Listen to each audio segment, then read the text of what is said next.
dans le prochain épisode de Demain nous appartient. Tandis que la police est sur le qui-vive, Antoine découvre la supercherie. De leur côté, Sylvain et Christelle se réconcilient. Capture d'écran TF1. Attention, les paragraphes qui suivent contiennent des spoilers sur l'épisode de Demain nous appartient diffusé demain soir sur TF1. Si vous ne voulez rien savoir, ne lisez pas ce qui suit. Mardi 28 janvier dans Demain nous appartient. La police est sur le qui-vive et les messages clairs, la fusillade de la veille était un simple avertissement et chacun se prépare à une nouvelle attaque. Comme l'arme utilisée par le motard est très répandue dans le milieu du grand banditisme, Martin se demande s'il y a un lien avec l'arrestation d'un chef de gang. Georges pense immédiatement à Danieli, le bras droit de Michael Corca, qui a été libéré une semaine plus tôt et qui pourrait en vouloir aux autorités et plus particulièrement à Martin. Plus tard, le commandant Constant prend la parole devant ses équipes et les informe que l'assaillant pourrait recommencer. Il invite ses agents à être prudents et leur donne pour consigne de porter un gilet pare-balles à l'intérieur comme à l'extérieur du commissariat car ils sont désormais tous considérés comme des cibles potentielles. Il profite également de ce moment pour remercier ses collègues pour le courage dont ils ont fait preuve et félicite Georges pour avoir sauvé la vie de Sarah. Dans l'après-midi, Aurore est parvenue à retrouver le numéro de la plaque d'immatriculation de la moto. Malheureusement, celle-ci a été volée depuis plusieurs jours, ce qui ne permet pas de faire avancer l'enquête. Martin et Karim, quant à eux, débutent une enquête de voisinage sur Danieli. L'ancien détenu n'étant pas rentré chez lui depuis sa sortie de prison, les policiers sont au point mort. Anxieux à l'idée que l'on puisse faire du mal à Virginie, Constant est déterminé à mettre la main sur Danieli et en fait désormais une affaire personnelle.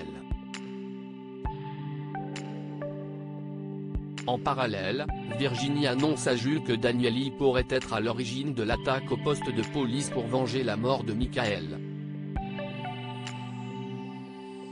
L'adolescent, qui se montre particulièrement inquiet pour Martin, attend le départ de sa mère et se précipite pour récupérer un document avant de le déchirer puis de le jeter à la poubelle. À l'hôpital, Georges confie à Marianne qu'il est très perturbé depuis l'assaut au commissariat et ajoute qu'il n'arrive plus à dormir ni à se concentrer. Pour le docteur Delcourt, il est en état de choc post-traumatique et elle lui conseille d'aller voir un psychologue après l'avoir placé en arrêt de travail pour qu'il puisse se reposer. Mais Georges, qui veut épauler son équipe, souhaite continuer à travailler et insiste pour qu'on lui prescrive quelque chose pour aller mieux. Bien qu'elle tente de le faire changer d'avis, Marianne lui donne des anxiolytiques. Dans le même temps, Karim révèle à Martin que Jules a rendu visite à Danieli avant sa sortie de prison. Antoine découvre la supercherie. Antoine se fait du souci pour Rose et rapporte à Chloé ses doutes concernant les véritables intentions de Marco. Connaissant la vérité, la sœur aînée Delcourt en fait des tonnes et admet être très contente pour son amie car depuis que Rose a rencontré Marco, elle n'a jamais été aussi heureuse. Et de renchérir que cette dernière s'éclate dans sa nouvelle relation. Jaloux, Antoine se rend à Info 7 et avoue à Rose qu'il est le véritable Marco. Pour continuer de le faire mariner, l'auteur répond que son histoire ne tient par la route car Marco est un homme brillant avec une véritable culture littéraire, ce qui ne semble pas être le cas d'Antoine.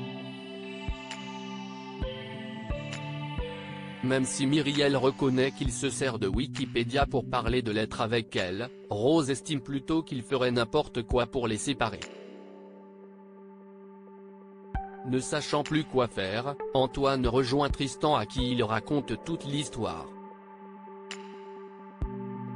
Le gérant du Spoon propose alors à Antoine de stalker son rival sur les réseaux sociaux pour le démasquer. En faisant des recherches sur Facebook, il apprend que le faux Marco est en réalité Adrien, l'attaché de presse de Rose, et comprend rapidement qu'il a été mené en bateau. Auprès de Tristan, Myriel jure que Rose n'aura pas le dernier mot. Christelle et Sylvain se réconcilient ne voyant sa femme porter une autre de ses nouvelles robes. Sylvain ne peut s'empêcher de l'interroger pour savoir pour qui elle se fait aussi belle. Christelle, qui prend assez mal que son mari soit jaloux, part travailler.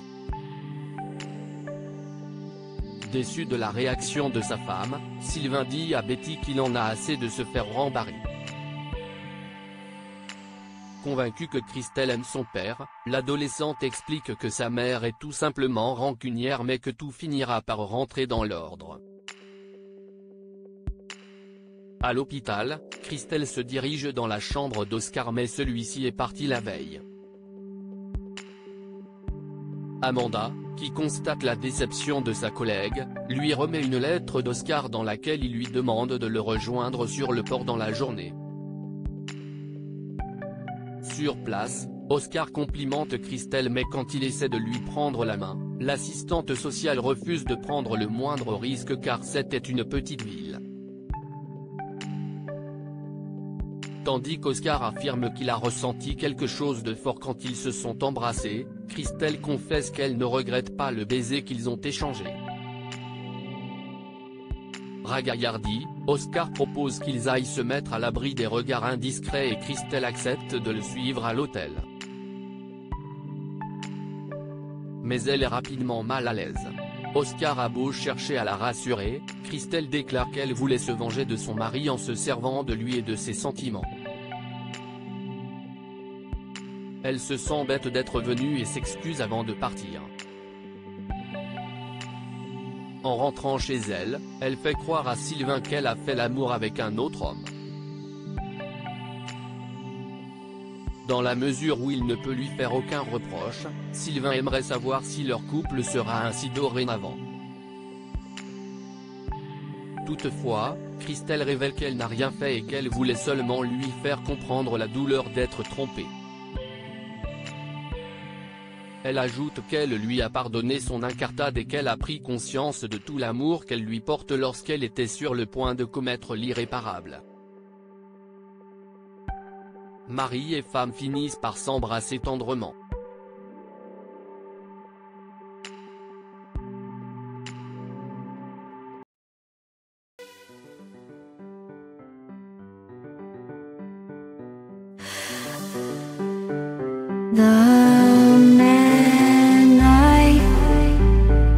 Love just had a heart.